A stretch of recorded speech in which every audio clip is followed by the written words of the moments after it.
Have you ever been told that to make something illegal, you need to not focus on making it illegal? We heard that. It was a little strange. Come debrief with us. Hey, I'm Maggie, your host, and I'm joined here by Ethan and Seth. And we're debriefing pro-life outreach. Seth, can you give us an outreach highlight? Sure. Okay, this one's kind of funny. So we were at, I believe, Youngstown State, and I was talking to someone who was protesting our outreach, and she just turned to me and said, "Have you ever heard of My Body, My Choice?" Which is kind of a funny thing to say, right? Like, surely we've never heard of that, right? But I was saying, yeah, okay, but, it's not your body. And she said, okay, but it's not my baby. And I said, okay, that's actually a good point, right? That should be the slogan, not my baby, not my choice, right? If you want to at least be honest about what we're talking about. But then she made a really surprisingly honest statement where she said, if it were my baby, it's going to die. And I thought that's kind of an important admission she made, that at least she's agreeing, hey, it is a baby, and I'll be honest with you, if I have a baby, I'm going to kill it, which I think is pretty shocking to a lot of people who assume that pro-choice people are, not willing to admit it. But she admitted it's a baby, and I'm going to kill it if I have one. Mm-hmm. Do you think that that's more common nowadays, that people are just admitting the truth? Yeah, I do think it is. I mean, it seems to me that not only have we seen more comfortability with infanticide, which is really shocking to a lot of people, but I think a lot of more consistency or with the pro-choice view that, it doesn't matter if it's a baby or not. I'm going to kill it regardless. Yeah, that's really sad. Well, thanks for that. This clip that we're going to talk about today, I'm not sure whether, I'll just be real with you. We already recorded an episode with this clip, and it was kind of not that great. So didn't go well. Redoing it, but it's a good clip. We could say our producer lost it, but that would be a lie. Yeah, so we're going to do another episode with this. This was, by the time you're listening to this, we will have had our Justice Ride of 2023, mm-hmm. But this was from our Justice Ride in 2022, when Ethan was a little My alma mater. Yes, starting out. That'll still be fun to look back on. It was your first Justice Ride with us, Maggie. Yes, that's true. Hey. Good times. All right, let's listen to the clip. We have to recognize that our opinions as individuals, they don't matter as much as we think they do. That society as a whole exists as such that it does. This is legal, whether you like it or not. What I am saying is, how do we deal with that reality? And the truth of the matter is, if you want to save more lives, I think keep it legal and have conversations and offer people who are scared and don't know how to handle this fact of their situation, give them alternatives. If you make it illegal, then you make it unsafe to talk about. They no longer have alternatives. I have to divorce what I morally and ethically believe from the fact of the matter that I live in the environment I do. And because I live in the environment I do, the way that I can make the most impactful, meaningful change is by not actually making the thing that I think is problematic illegal. Because by doing so, I actually jeopardize my own goal. Wow. Interesting, right? So that guy said a lot of interesting things. He had a few interesting Why are you quotes. laughing, Ethan? Well, yeah, one, because he said a lot of interesting things, and two, because this was a conversation that I initially started with this guy, and then I was rescued by Esther, who used to work at Created Equal. So You used to be part of the debrief. Yeah. Yes, yeah. And so hearing all of this brings back a lot of memories. So do you remember where you were? I don't remember. One of the campuses in Florida. One of the campuses in Florida. I probably couldn't tell you which one.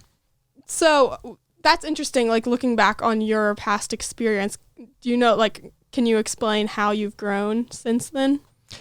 Should I list the ways alphabetically or of importance? I don't know.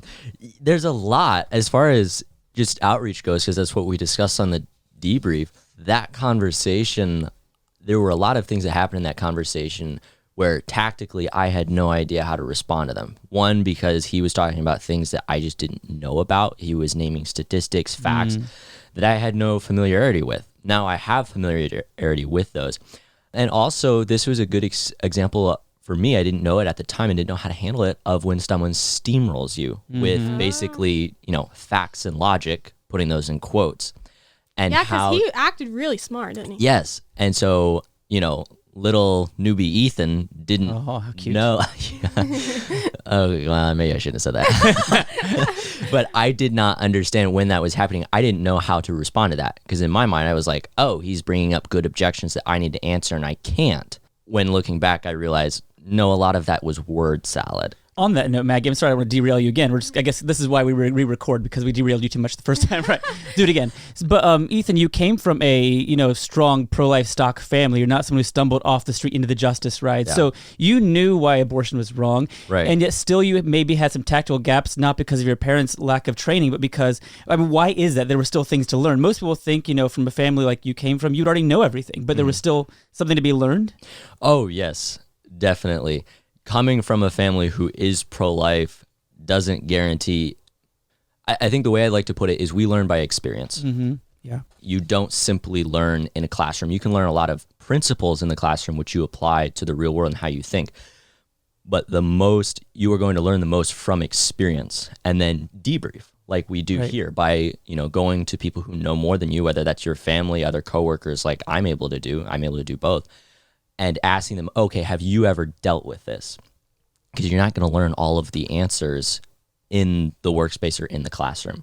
It's just not going to happen. You're going to make blunders. You're going to run into stuff that you've never run into before. Yeah, and even your parents, I know your dad does outreach, right, and stuff. Yeah. So, but still, every conversation every day is different. So you will encounter new categories of objections, or like you said, new people like steamrollers and such. Yep. So it's just you need more and more experience. We're all still growing. I look back at over a decade ago when I started doing this kind of work, and I've certainly changed a lot. Mm-hmm. And I guess the same is true for you. And Isaac, if he had a microphone, would agree as well. Yeah, we're all growing. Yeah, definitely. So. And I totally agree. Of course, the on the street outreach is what makes the biggest difference. Mm-hmm. You need that classroom training to know how to answer these things initially, I think. It lays the foundation. Yeah, just like how I have been so nervous when I started hosting here, the actual just doing it is what helps. I'm significantly more comfortable now than I was at the beginning. And I think sometimes we just, because it is so, I don't know, some people really enjoy learning, right? We can spend so much time just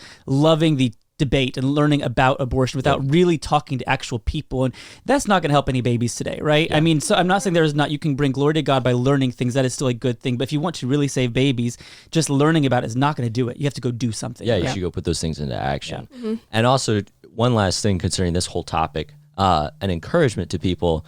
One of the other reasons that I was not great at outreach, one was because of a lack of experience, but two was also because I did not like doing outreach previously to coming on the Justice Ride. There it is. I don't know what happened on the Justice Ride. Maybe it's because I finally got old enough to really feel convicted to start doing outreach. But before then, it was something that I always detested. My dad would take me out, and now I'm thankful that he did. But I always hated it. I was like, why are we doing this? This is so embarrassing, scary.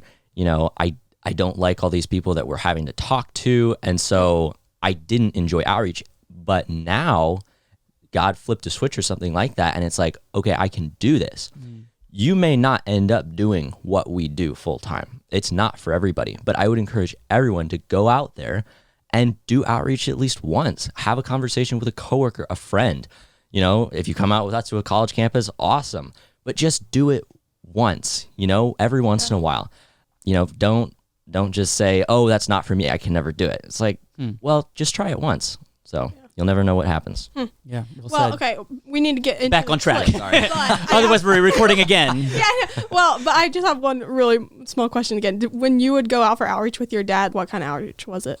Pro-life, gospel evagelism. Okay. Was it on college campuses or what? No, we would mainly go to downtown. Okay. Downtown areas, abortion mills. Oh, I love that.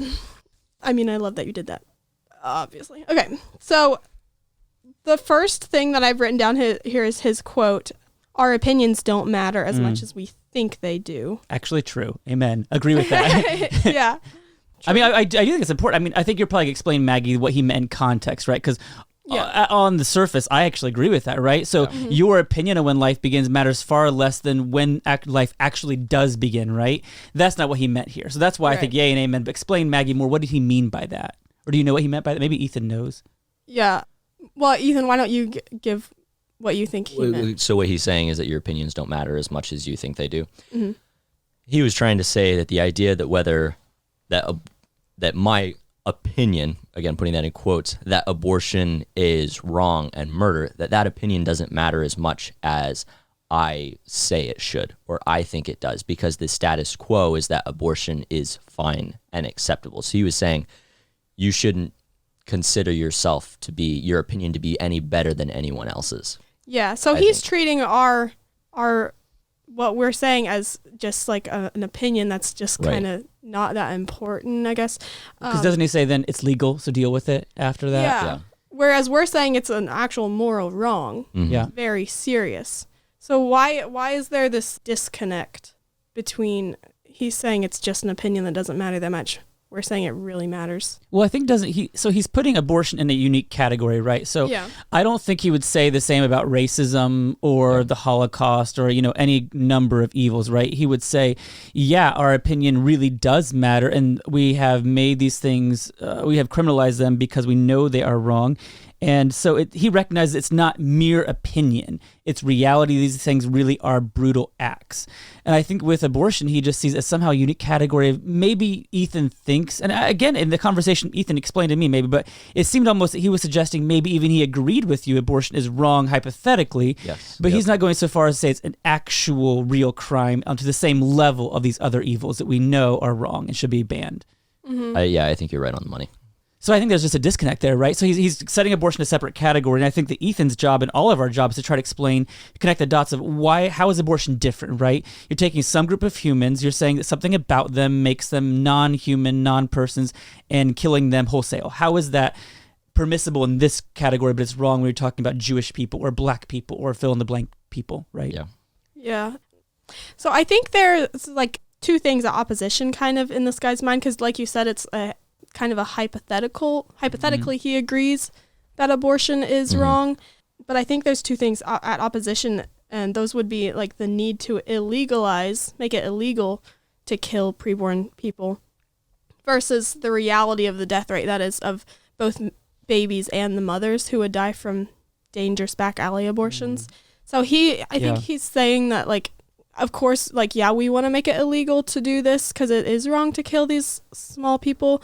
But if we do that, it's actually going to cause more deaths overall. So he doesn't see like a way to No good path forward. Yeah. I think you're making a good point, Maggie, because when he said that, to make it illegal makes it unsafe to talk about it. My initial thought, I have to be honest, in my mind, being uncharitable, was kind of to laugh like that's a silly idea. Yeah. It's always safe to talk about. But I think you're honest. You're giving the most charitable explanation of what he really meant, which is if we make it illegal, it's going to be dangerous for women to try to pursue abortion, which is true. I mean, anytime you make something illegal, it makes it dangerous to pursue it.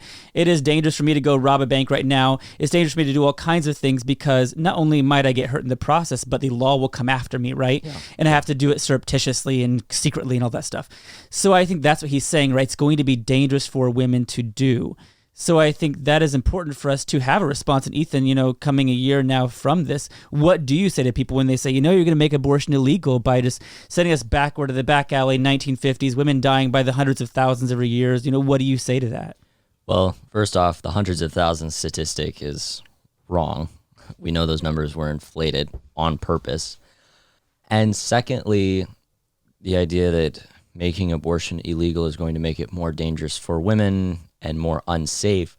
It's like, well, shouldn't killing another human being be difficult, dangerous, and unsafe to do? Mm-hmm. I think those are things that you want to use those to discourage people from this quote unquote choice. So I don't necessarily have a problem with things like murder, things like rape, things like racism being difficult or discouraged by the law for people to do. That's such a good point. I do find it so interesting to clarify what you first said with people, that these statistics are not real. Yeah. I don't find a lot of people convinced by that, right? Because just for whatever reason, numbers only matter when they're, I think, on your narrative, your side, right? Yep. But what you said is very important. Bernard Nathanson, we all know that he was the founder of NARAL, which is clearly still today a pro-abortion group that is leading the charge. Yep. And he admitted in his book, Aborting America, that they said 10, 20,000 every year. And he said, honestly, we knew it was fake. We inflated the numbers for good purposes, right? So fake numbers, they thought pursuing a noble goal of making abortion legal. And you have Mary Calderon, medical director of Planned Parenthood in the 1960s in the American Journal of Medicine, I believe it was. She said 90% of abortions in America in the 1960s, before Roe v. Wade, are being done by doctors in good standing in their communities, people who were safe, knew what they were doing, not those dangerous men with dirty coat hangers and back alleys, right? So we know clearly the numbers are fake. Mm-hmm. The U.S. Bureau of Vital Stats, I think, said 37 women died in 1972 by illegal abortions. That's 37 tragedies, but it's not 20,000, 100,000, right? So that's important to clarify because we have to have truth. But I think your second point was probably the most important one, which is that, yes, when a law makes it dangerous to do evil acts, that is good. Yeah. Right? Yeah. We can make it safe for men to rape women by giving them a hotel room and security and stuff and providing the women for them. But that is disgusting, right? Yeah. You don't do that. Yeah. Okay, so you know what I find interesting and kind of odd is that when people tell us that, if it's illegal, more women will die by dangerous abortions. I think, if it's so commonly known that abortions will be more dangerous, wouldn't that dissuade more women from trying to get them? Well, I think that's what we find with every other law we pass is it dissuades people from doing that thing. People are always going to try and find a workaround. You'll have those few individuals who so badly want this evil thing that they will do anything, even risk their own life, to get it. Mm-hmm. But the majority of people are selfish and they want to do things that are in their own interest. And so when they see, I could do this thing, but it's illegal, the government, for an abortionist, it's like, okay, there's a lot of money in abortion, but the government is going to come after me.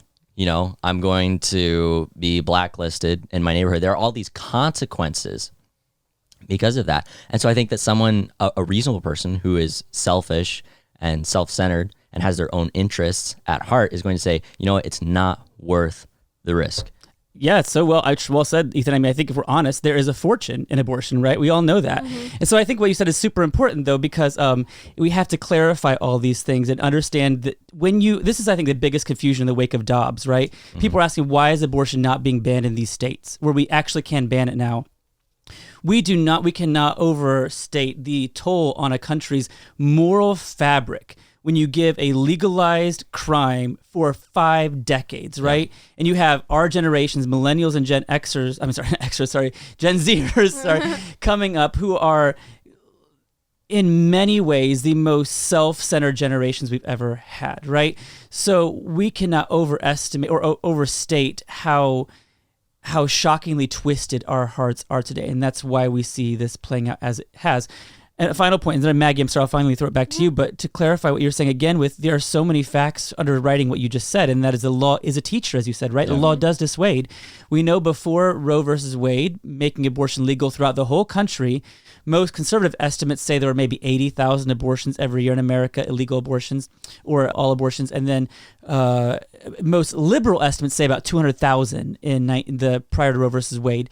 Within 7 years of legalizing abortion throughout America, that number spiked from 200,000, the most liberal estimate, to 1.5 million. Wow. People follow the law. And the name you can look up for anyone listening is Thomas Hilgers, is the man who was involved with that study.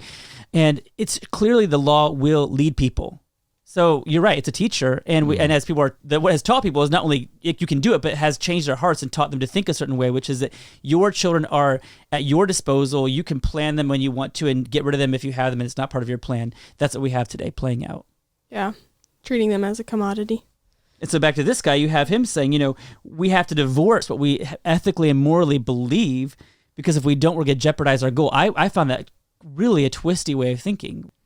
Is he acting like pro-lifers are just basically refusing to accept the reality of our environment?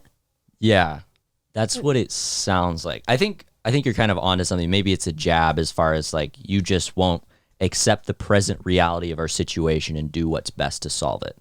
You're still trying to change. Live in the past? Live in the past, make abortion illegal when you just need to accept what's going on and set aside your antiquated morals and ideals and sort of figure out how to deal with this with a strategy that works according to the present laws that there are.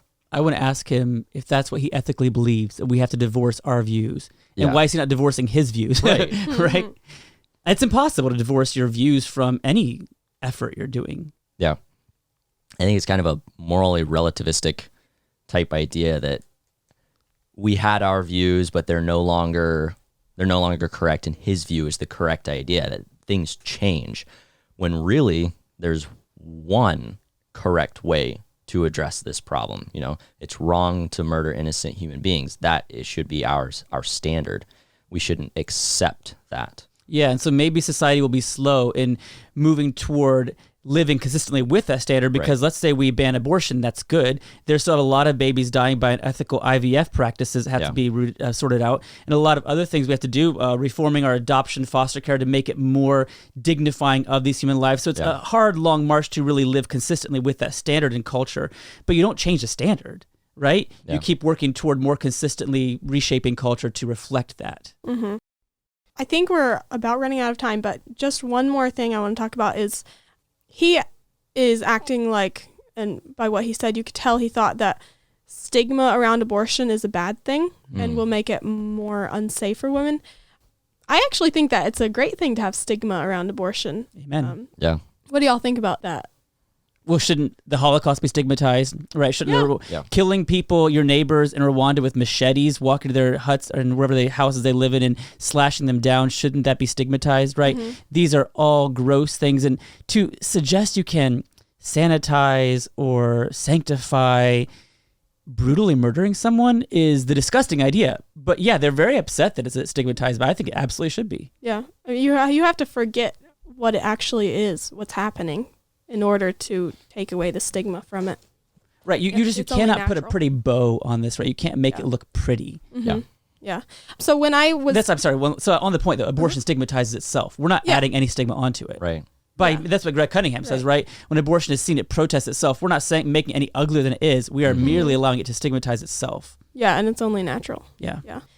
When I first interned with CBR, Greg Cunningham's organization, we read a book by Mark Crutcher called Siege, and in that book he talked about how it's a very good thing to keep the stigma around abortion, because if people think that there's stigma around abortion, they will be less likely to do it.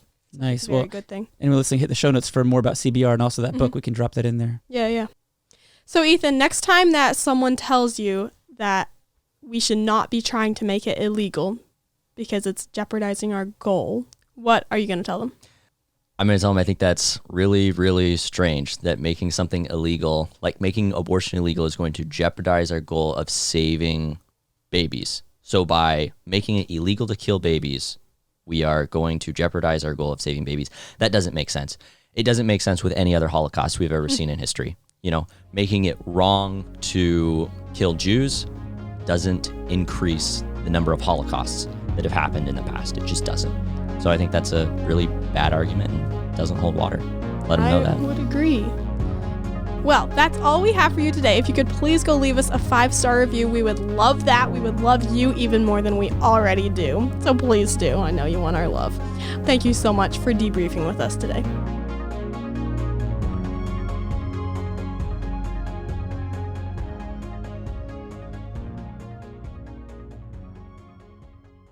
I am so ready for this. I can't even wait.